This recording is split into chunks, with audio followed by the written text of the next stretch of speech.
seeing what it's like, eh? I'm not actually sure what this is called. That's a bit noisy, isn't it? Why did I go for the Hilleberg Soulo Black Label?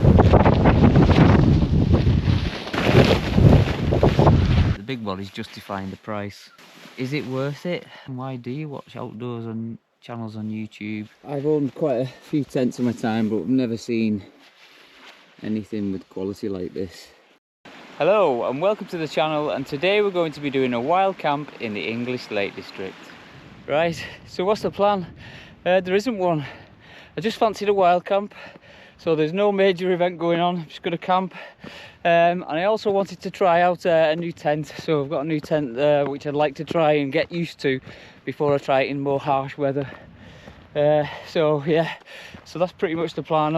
I'll show you some of the intro coming up for some of the scenery, but it is late now. It's gone 6:30, 7 p.m.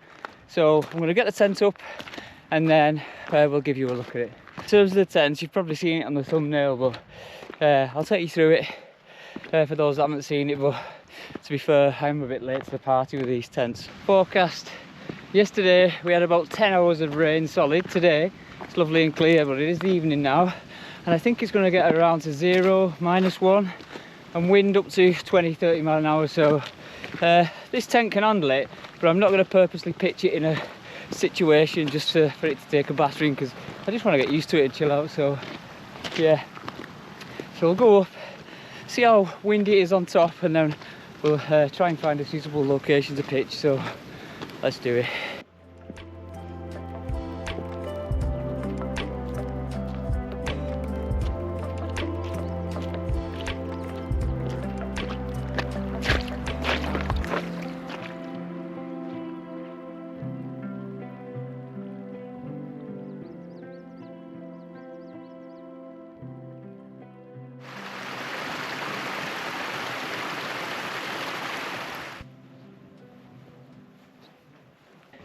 Does anyone else do that? Wander around like an aimless fool trying to find the best place to pitch. Just pick somewhere.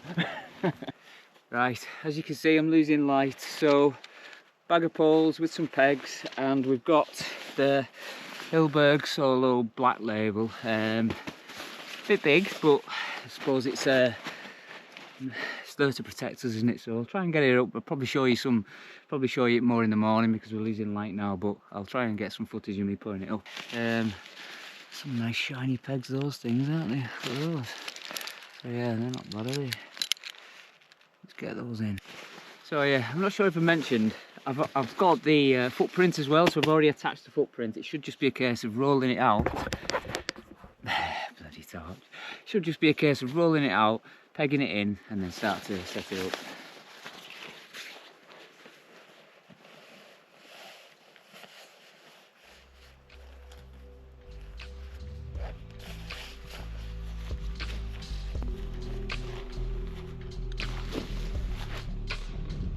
Pegging the 4 corners in.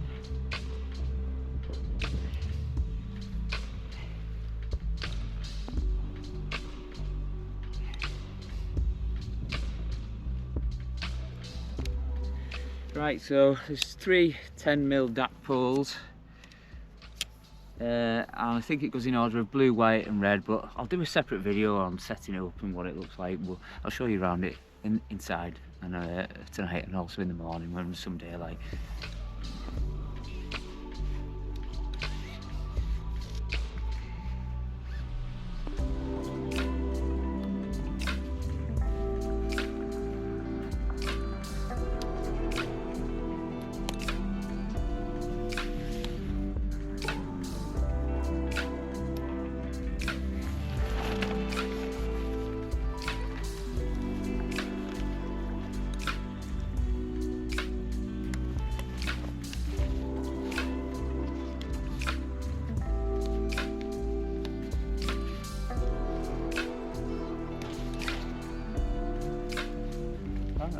These ones in the middle, I'm wrapping that round for a bit more strength. So that's the best way.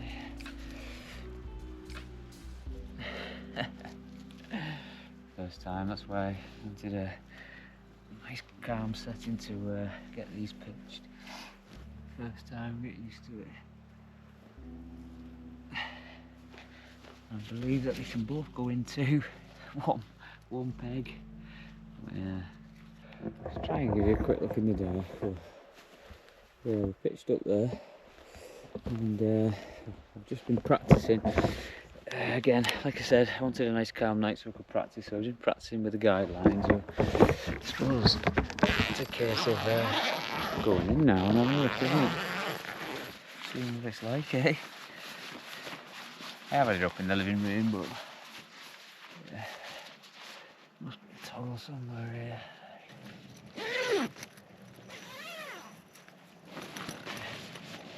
In this place. Let's get that off for a sec. She is, so yeah. It's not they're not the biggest things in the world, but that's not what they're designed for, are they? So yeah, let's get some kit in and then see what's happening. I'm not actually sure what this is called apart from Cedar Summit Ultralight Insulated Regular, so I don't know. Has it got a name? I don't know. Yeah, I think the lens is misting up. No doubt it's a good test for condensation for this thing. Right. So yeah, I'm not on full on winter. I think it's got an R value of 3.1. There we go. But yeah, good colour, isn't it? Nice. Apparently, this turns into a pump sack as well.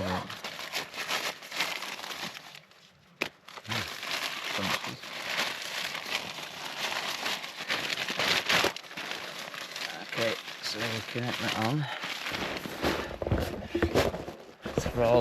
Thralling footage. Right. So the usual, assume that goes in there. Typical mount, no instructions. Apparently. On breath. Quite well actually. There's your automatic pump, Craig. I've got one. If anyone wants to send as well, I'd quite happily try it for you. But, you know, how many pumps was that? For want of a better phrase, how many pumps was that? I think that's 5 we're on. Right. Right, so we've got these weird sprung cells. Can you see me from down there? So accompanying this Cedar Summit, I think what did I say? It was an R value of 3.1. I've got the RAB Ascent 500, so I've not gone into winter territory yet. I don't know if any of you guys have, but yeah, I think it's a bit too. So you keep the pack light, can't we, if we can get away with it? So yeah, so about 500, get it lofted, and then yeah, just get settled.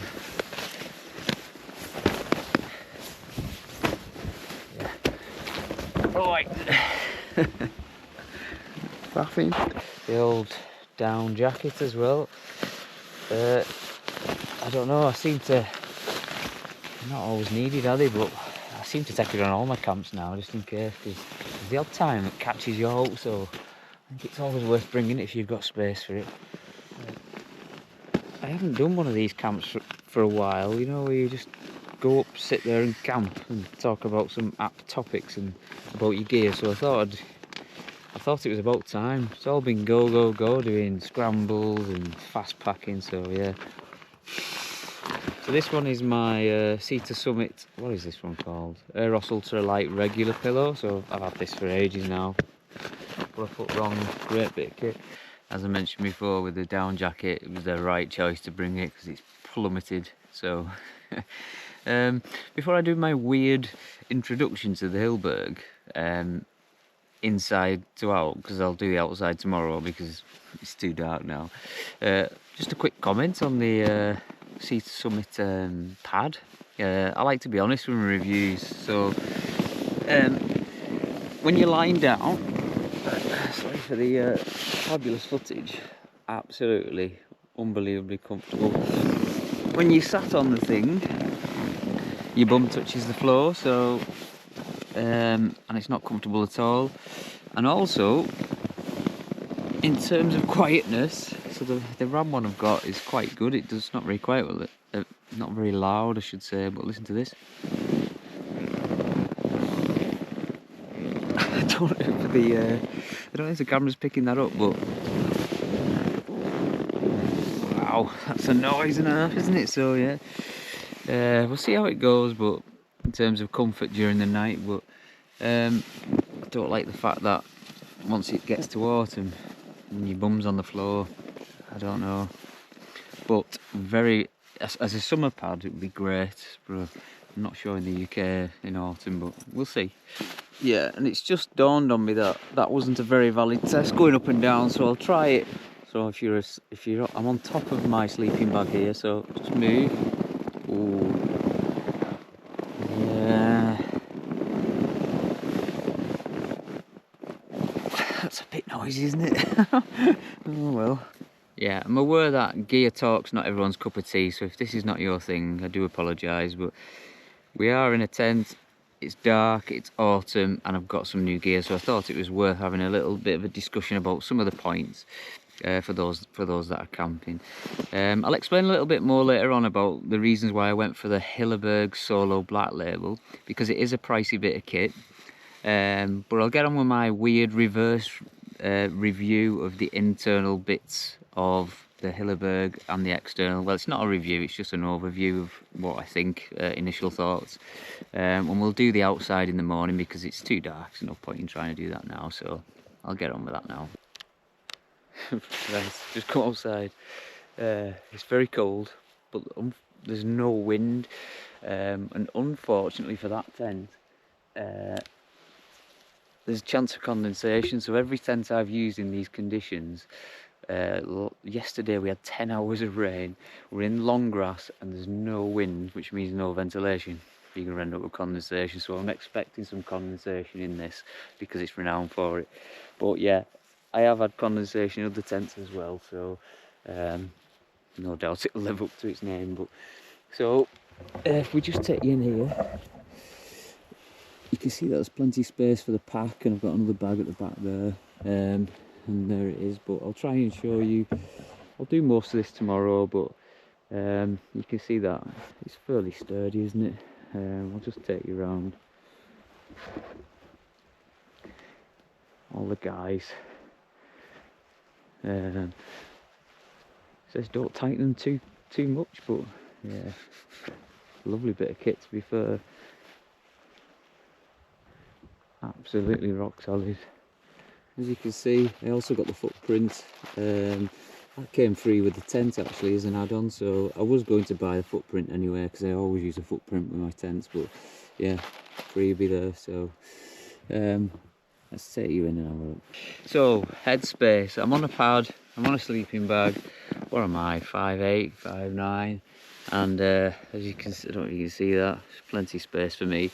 Yeah, when you get to the ends there's less space, but yeah, in terms of lying down, got the full padding, there's still space there, and at the end where your feet go, yeah, I've still got enough room to put all that there. So yeah, I'm quite happy with the length of it and the height of it. Yeah, I don't want to bore everyone to death with this, but in terms of pockets, very little. There's just two down here, this one and this one.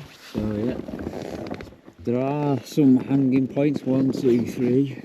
So you can, you know, if you're one of those people are that inclined to have a washing line, that will help you out. Bear with us on this. So we've got our normal zip, so you know, open one side, we can zip the other side if we wish as well, so we can go that way. So, but the thing that I'm liking at the minute, bear with us, is this section up here. I don't know if you can see that far. So we've got this extra little zip here where we've got the mesh, and what that means is it helps us with the ventilation, doesn't it? Now they do say that you should sleep with your head end that end, but I'm on such a big slant that I'm at the other end now, but yeah, you can roll that up and we can clip those in. But yeah, that's a nice feature, I like that. Bit of tent talk. So, why did I go for the Hilleberg Soulo Black Label? I've got a few clips to try and justify this purchase, so mainly because of this. I think it's best we pitch behind this boulder here.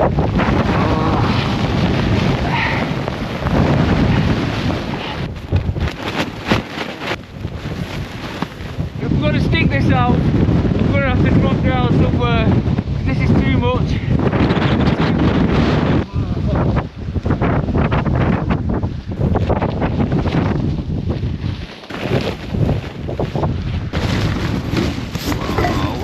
Whoa. Where's that come from? As nice as that sky looks, as you might be able to see, the wind's picking up and I can't get that tarp up. The tent's taking a beating. Wow. Whoa. Yeah, we've got a bit of a flappy tent going on, but it's pretty cold now. That wind is just cutting through everything, so hopefully we'll be alright. Yeah, so the main reason for me getting this tent is wind. So normally when we're trying to put the tent up, the poles go through the sleeves first and the wind tends to flatten it down. So I've had a few problems with trying to get the tent up when I've been in some serious high wind. This overcomes that, doesn't it, by pegging the floor down, and then you clip the outer on slowly with the guys in, so it stops that happening. So I'm hoping that will solve any of the issues that I've had previously. So when they advertise this tent for the reasons why people buy it, it's usually heavy snow loading, not really a big issue in the UK, heavy rain and heavy wind. So for me it's the wind.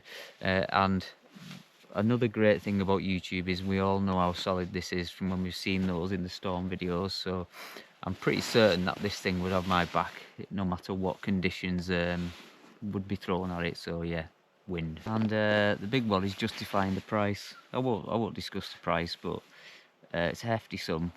And is it worth it? I've been round and looked at the stitching and the quality of the poles and the, you know, what it's made of in the sleeves.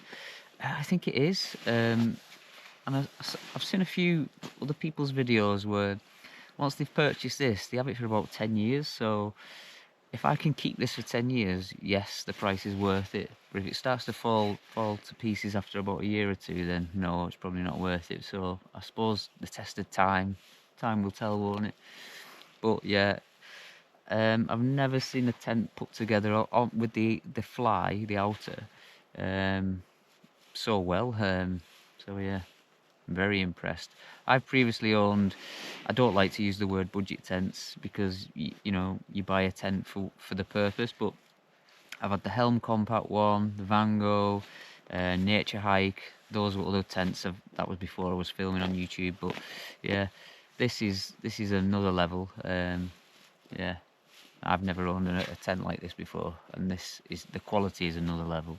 Right, more tent talk. I'm boring the hell out of everyone now, aren't I had a couple of comments on the channel recently, and which has made me think about the nature of the content on this channel, and that it doesn't appeal to everyone. So me personally, what do I like doing and what have I always done? So I've always enjoyed hiking, I've enjoyed camping, grade 1 scrambles, running, and recently fast packing, because it includes running, camping and being in the mountains. So I love all of those things, and I'm aware that now, based on a few comments, that I can't, you know, not everything appeals to everyone. So I've been wondering where am I going with this thing. So I've reflected that it's important to give your viewers what they enjoy watching, but then I've also thought it's important to do what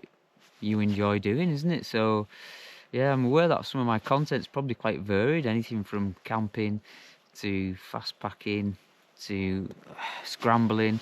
So yeah, I'm not sure I can please everyone, so I'm not sure whether it's more important to just keep doing what I enjoy, and if people want to watch it, great. If that's videos not for you, then that's great as well, isn't it? So yeah, some great comments which makes you reflect on your channel and what you're doing. So yeah, I appreciate that. Thanks very much for leaving the comments.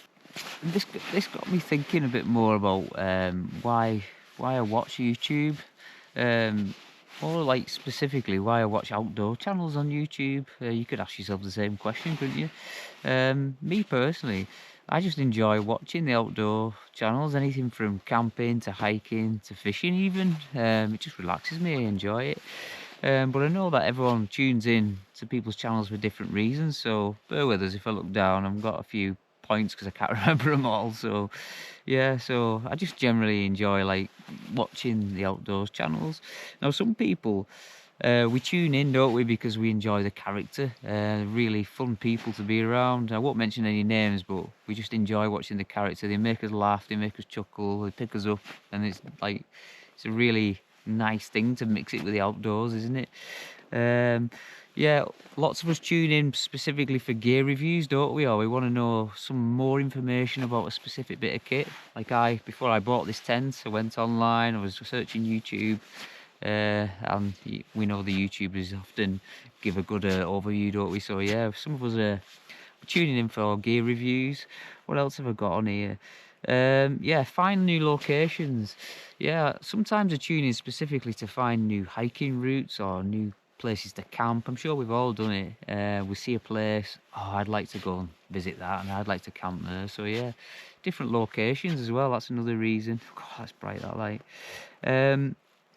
Yeah, me personally, it might not apply to everyone, but the scrambles themselves. So we use guidebooks for the grade 1 scrambles, and it's okay reading the guidebook, but sometimes it's nice just to see someone else do it, you know, on the channel, on YouTube itself, so you can see whether you fancy doing it or not. So it was a real plus for me watching people do the scrambles and saying, no, that's too much for me, or you know, I fancy doing it.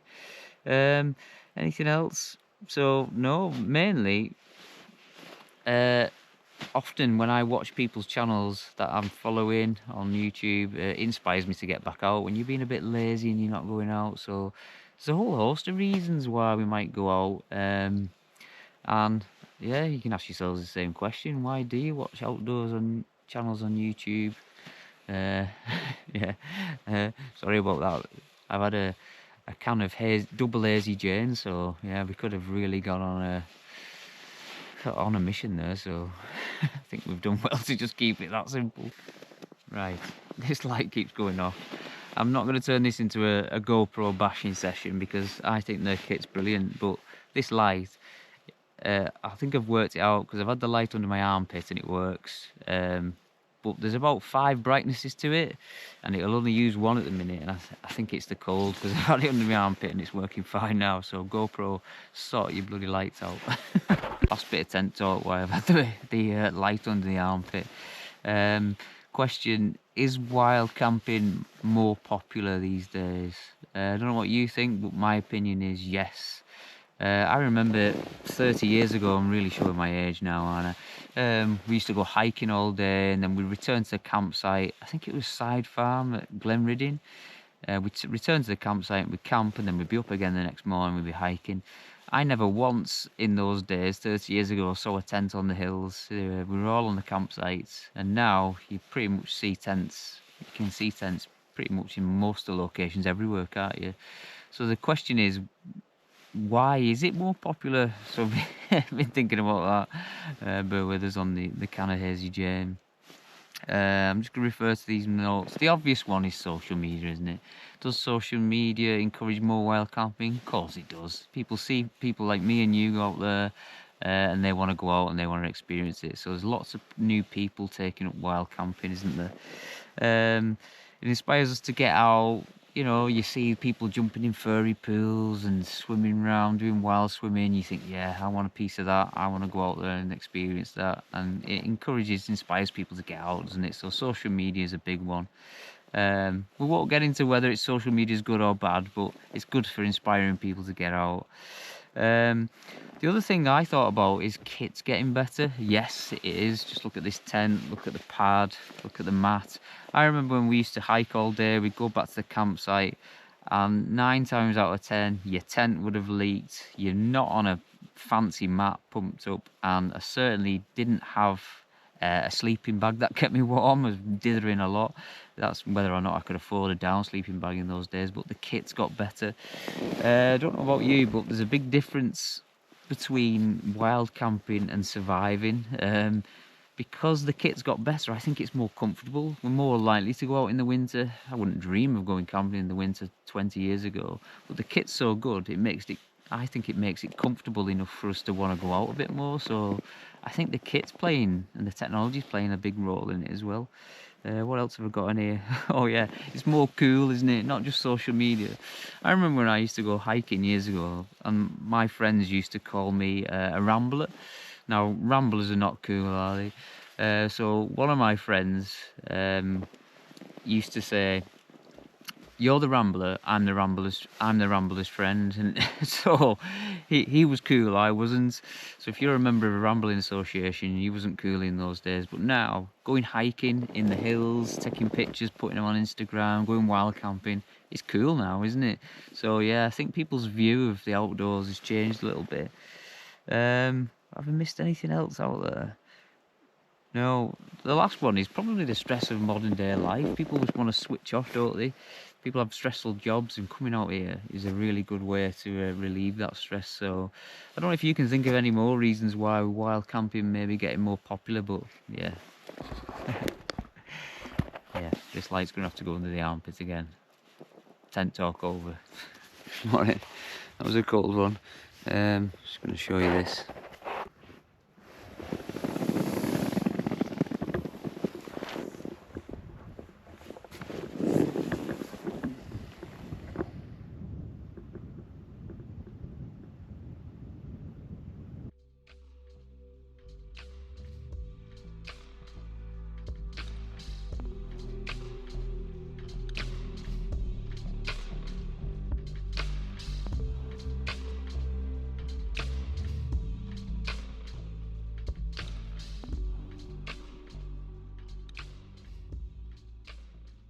So, quick one on the condensation then. There was a bit, but no different than any other tent I've owned really, so you can see that there, a little bit there.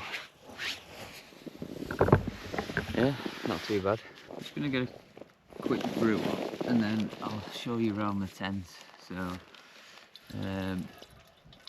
last night it was really cold, there's some ice, so I had to get up, put a few layers on, do some star jumps and get back in. I think I've pushed the bag and the mat to its limits really, so yeah, I don't think it's designed for that sort of cold. Right, I suppose it's time to give you a quick look at the tent while it's daylight. So yeah, here it is. So this is the Hilleberg Soulo Black Label. It's got the 10mm jack poles rather than the 8mm which is on the red label, and also I'm not going to start quoting stats to you, but the fabric's thicker as well. But you can see these here. So I've got these tie out points where there's 2 on each end. They say don't tighten them too hard, but yeah, 3 poles. They clip on like you probably saw me doing last night. But to be fair, a really nice bit of kit. You know, I've not tested it in any serious weather, but that's what they're built for, these things, aren't they? So how strong that is. Ridiculous, isn't it? So went for the black label because if you're going to go for the red label, you might as well. I wanted a really strong tent, so I decided to go for the black. It's a bit heavier. Is it 2.8 kilograms?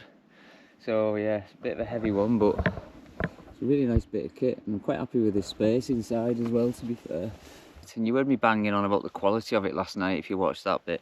I'll just show you what I mean by that. So if we look at these, obviously we've got these tie out points, and these wrap round to give it more structure and take the pressure off the fabric. But if you just look at the stitching on this, I don't even know how they do that. Just look at the way it's put together on each section, on each pole. And then at the bottom where we've got the poles are seated in here. And they go into these little sleeves here, so I don't know if you can see the quality on that. I don't know whether the GoPro's picking it up, but the quality and the sturdiness of that, every little bit you think, oh, there's some bits of it I think, how do you even do that? How do you manufacture that? So yeah, I've owned quite a few tents in my time, but I've never seen anything with quality like this. This is just another level really. It's unreal. The poles are the 10mm jack. You can see it's got a little, it's actually got the info there. I don't know if it's going to zoom in properly for you, but yeah, it says DAP Featherlight NSL green. No idea what that means, but yeah. I'm not one of these for going through all the stats, so yeah, just want to use real gear and enjoy it, and enjoy being out here and it keeping you safe when you're in some difficult situations. I think I showed you the internal last night when it was dark, but we've also got this little top section, so I believe that the water runs across. I've seen a few people moaning saying that it might drip in, but you know, I don't know where else it would end, to be fair. And then we've also got this bit here. I'll try and put you so you can vent it from the inside. So that bit is underneath here, so we can keep it vented there, and we can also keep it vented with that mesh that I showed you last night. So I think the key with this tent, if condensation is as good as it, as everyone says, is keep it vented when you can. I won't bang on too long about this, but as I mentioned, I always get a footprint. This one came free, so the footprint's included. I always try and protect the bottom of the tent. But like I said, you've got 6 poles, you've got 6 pegs on the ground, and then these double guys here, which you see, they can be just pegged into the same peg and then tightened, and the top one wraps around, the bottom one stays as it is. On these, we've just got simple clips where this comes on. We simply just clip it on here, and then you can tighten it with that, pull it down. And the back ones, they were already attached when it came, so you can see it's attached there with this, and then you can just tighten it up. I might as well show you the door as well. So just a quick toggle, holding it back, pull it in. You've got your vent under there, you can see that. You've got these big zips here.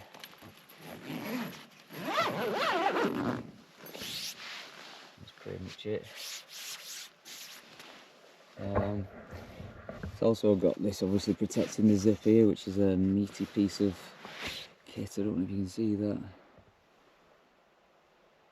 Once you've pegged it in, you just systematically go through and clip these on, these bits here. Once you get to the top, it's quite hard to get them over, so the instructions are to push down and then clip it on rather than pull the fabric, because they do spring a bit. So, oh, look at that sun. Yep, so there she is.